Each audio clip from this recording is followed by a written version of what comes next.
안녕하세요. 구약스터디입니다.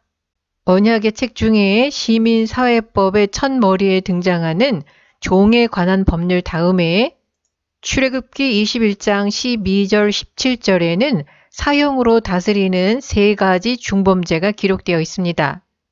여기에 기록된 중범죄는 십계명의 세 가지 주제를 상세히 설명합니다. 살인자, 부모를 학대하는 자, 납치한 자입니다. 이 외에도 언약의 책에는 사형으로 다스리는 세 가지 중범죄가 더 있습니다. 무당, 짐승과 행음하는 자, 다른 신에게 희생을 드리는 자입니다.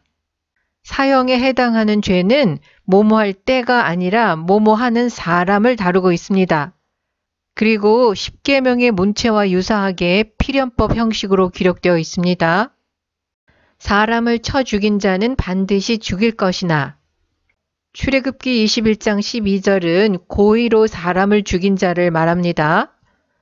신명기 17장 6절에 의하면 이와 같은 중범죄에 대한 처벌은 2명이나 3명의 증언으로 집행되어야 합니다.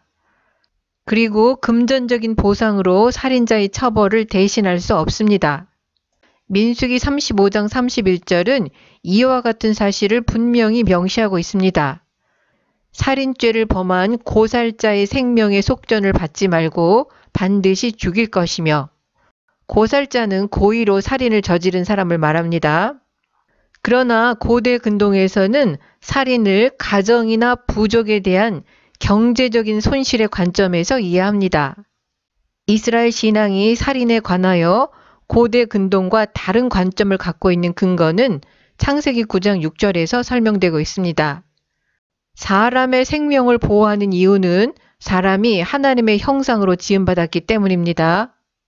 따라서 사람을 죽이는 행위는 하나님의 형상에 대한 공격이고 결국 하나님의 통치에 대한 공격이 됩니다. 오직 생명을 수여하신 하나님만이 생명을 거두어 가실 권리가 있기 때문에 살인자는 하나님의 주권을 침해한 것입니다. 이러한 이유 때문에 살인자를 용서하거나 사형받을 사람을 몸값을 받고 감형하는 것은 사람의 권한에 속하지 않습니다. 누구도 자신의 생명이나 다른 사람의 생명을 빼앗을 권리가 없습니다.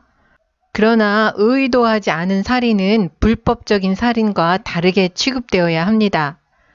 만일 사람이 계획함이 아니라 나 하나님이 사람을 그 손에 붙임이면 내가 위하여 한 곳을 정하리니 그 사람이 그리로 도망할 것이며, 성경은 고의적으로 사람을 죽인 불법적인 살인과 고의가 없는 살인, 즉 과실치사, 사고로 인한 사망, 자신의 생명을 보호하기 위한 정당 방위를 세심하게 구별합니다.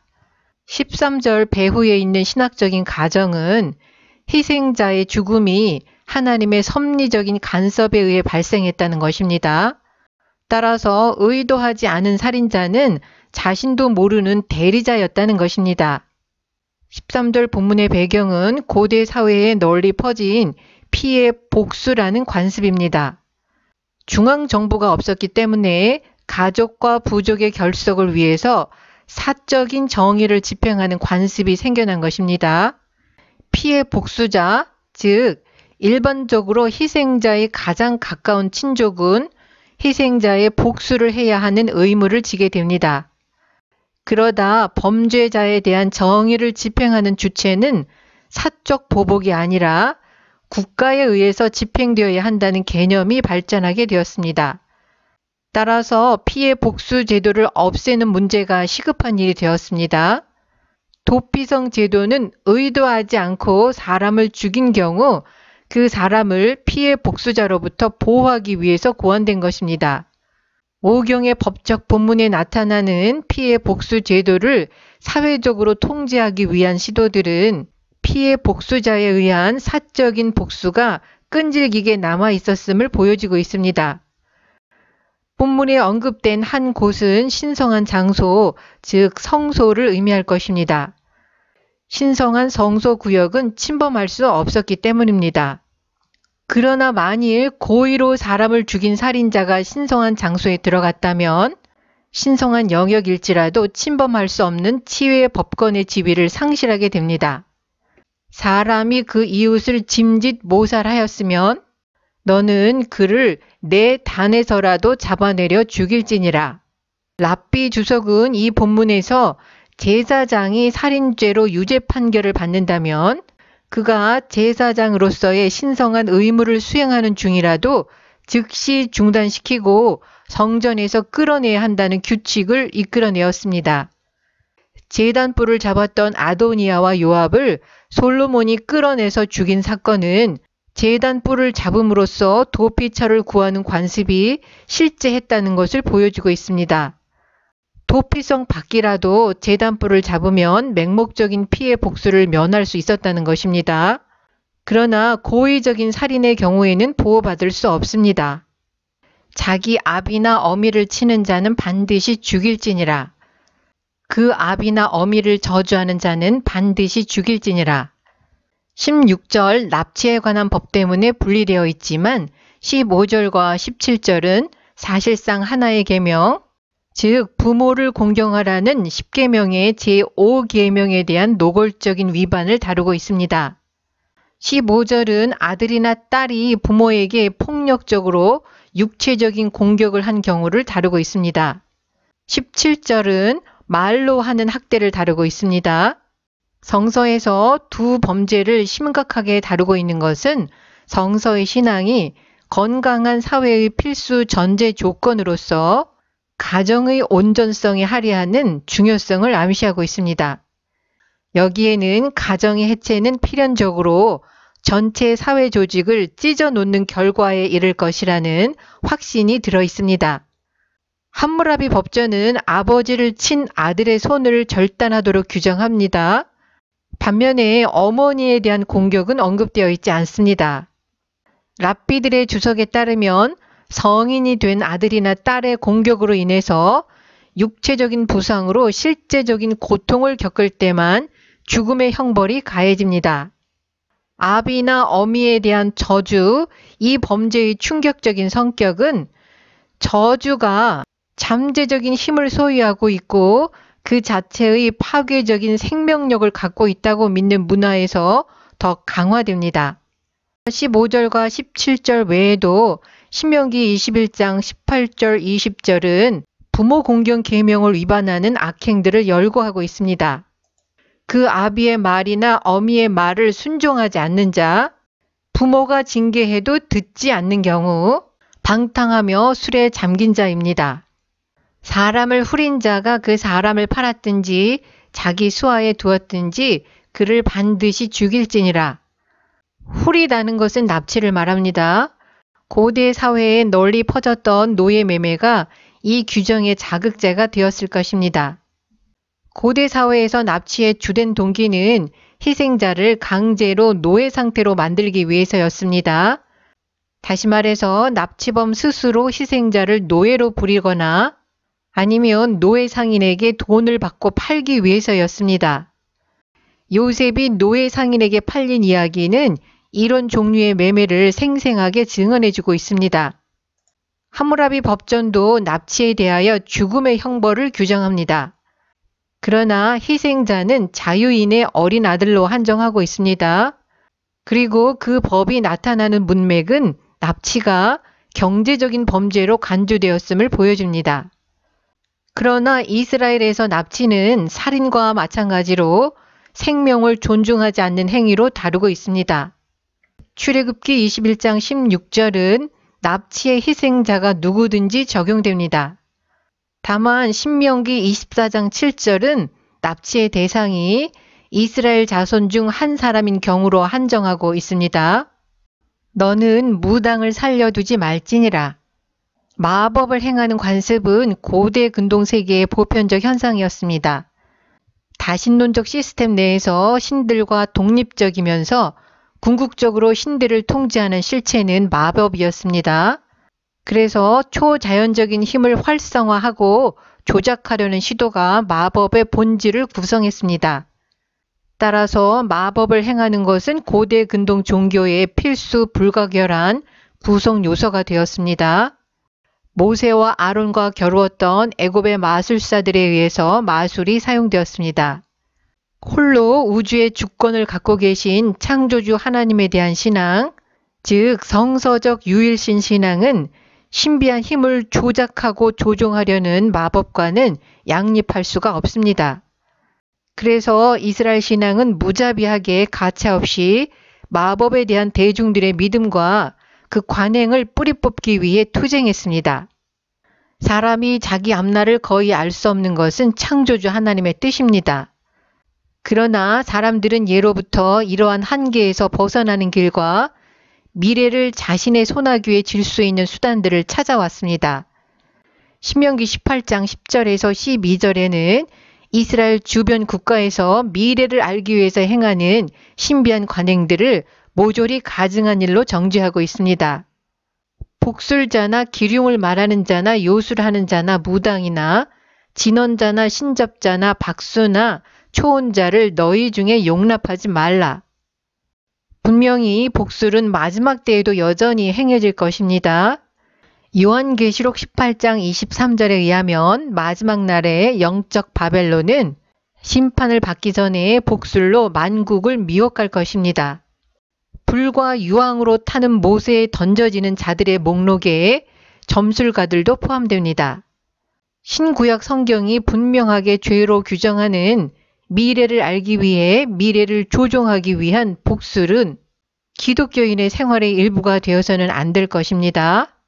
그러나 마법과 관련된 주제가 성서에 자주 언급되는 것은 그러한 관습들이 대중들의 생각을 장악하고 있었고 그 관행과 싸우는 데 직면한 어려움을 증언하는 것입니다.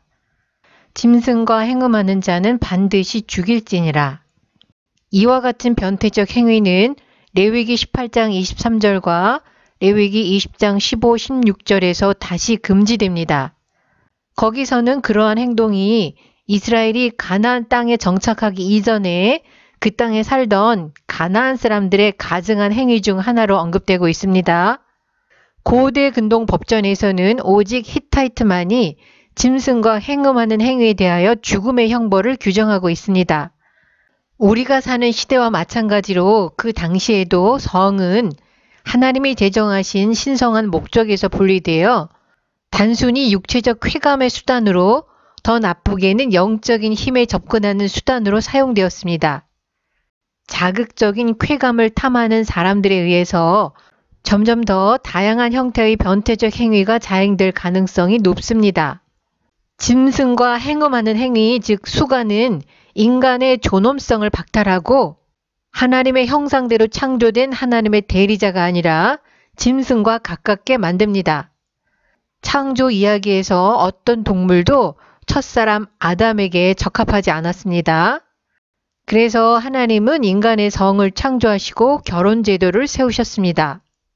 짐승과의 성적 결합, 수간이 강력하게 정죄되는 이유는 수간이 하나님의 창조 질서를 파괴하고 하나님 자신의 형상대로 창조된 인간의 독특함을 부인하는 것이기 때문입니다.